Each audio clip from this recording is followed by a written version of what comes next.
আমি আজ করব আলুর পরোটা। আলুর পরোটা করতে গেলে আমাকে আটাটা একটু মাখতে হবে। একটু নুন দেব, সামান্য একটু তেল দেব, না দিলেও হয়, একটু দিলাম।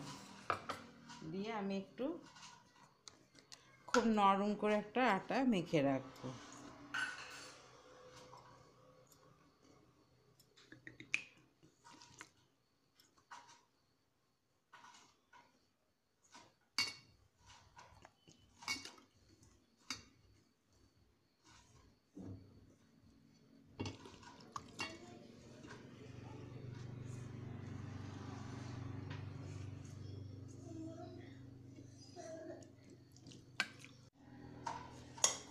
আমার নরম নরম করে আটাটা মাখা হয়ে গেছে।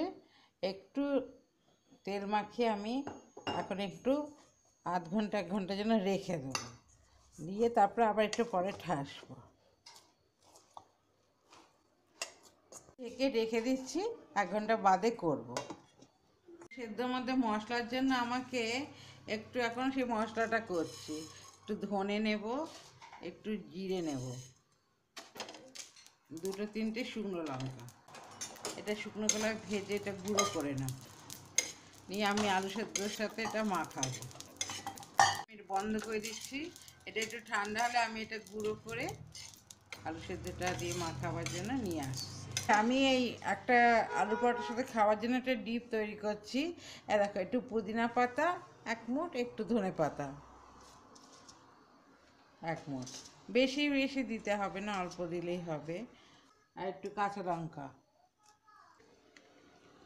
একটু দই, এই 100 গ্রাম দই, একটু নুন দিলাম, আর একটু চিনি দিলাম। আচ্ছা, এটাতে বাড়িতে একটু অলিভ অয়েল থাকলে ভালো হয়। আমি অলিভ অয়েল নেই, আমি একটু সাদা তেলই অল্প 1 চামচ দিয়ে দিলাম। দিয়ে আমি এটা শুধু মিক্সিতে একটা ঘুরিয়ে নেব। আচ্ছা, আমার ডিপটা বানানো হয়ে গেল।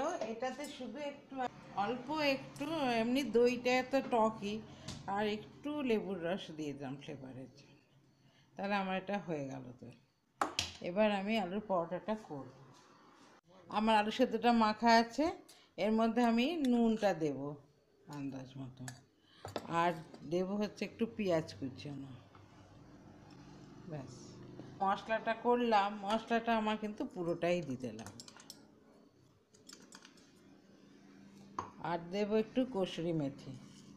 এই পরোটা যখন ভাজা হয়ে যাবে তখন এই কসুরি মেথির গন্ধটা খুব ভালো লাগবে। দিয়ে এটা একটুখানি আমি মেখে নেব।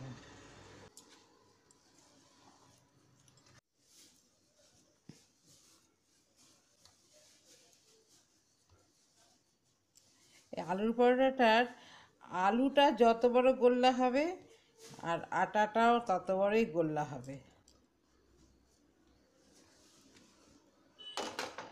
এই আটাটা আমি বেশ একটু ঠেসে নিয়েছিলাম, 1 ঘন্টার মতন আমার হয়ে গেছে।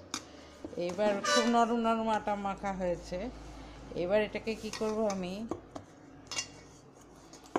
আরও সেম সাইজের আমি গোল্লাগুলো করে নিচ্ছি। কাউন্টারেই আমি একটু আগে প্রথমে একটু বেলে নিয়ে যেতে হবে।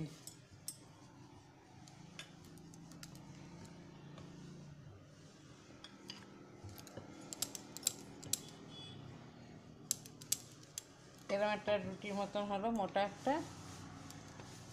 এর মধ্যে আমি একটা ওরকম বড় দেখে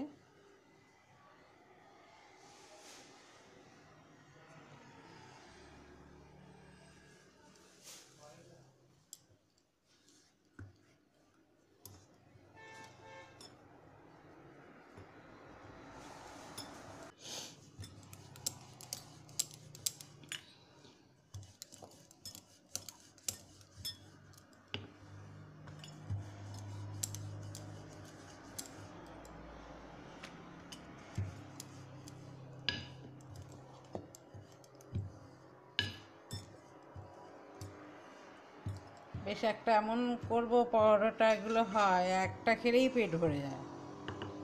আচ্ছা, এবার আমি তাওয়াটা আমার অলরেডি গরম হয়ে গেছে, এটাতে দিয়ে দেবো।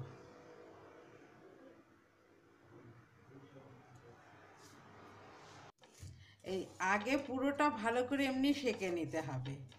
ওই দিলাম আর তেল দিয়ে দিলাম, তাহলে কিন্তু পরোটা ভালো ঠিক হয় না ভাজা। এমনি পরোটাও আমি এরকম করেই করি, আলুর পরোটাটা আরও ভালো করেই তো করতে হবে। এটা হয় না।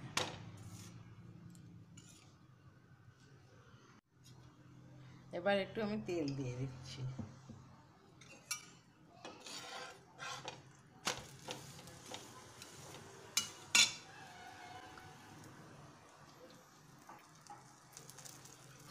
এই গরম গরম আলুর পরোটায় শীতকাল, আর তো শীতকাল প্রায় চলেই যেতে আসছে, এখনই খেয়ে নাও ভালো করে।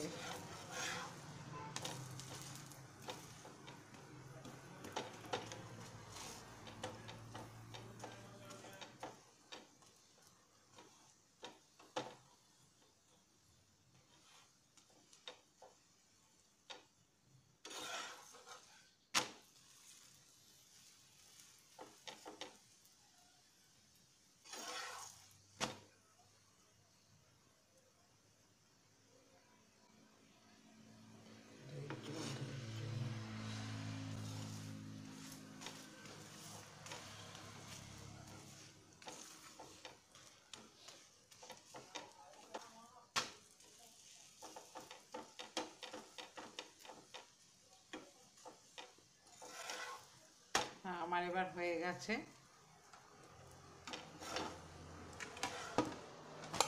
আমি তুলে দিলাম। এই তোলার পরে করতে হবে কি, একটু বাটার একটু ব্রাশ করে দিতে হবে।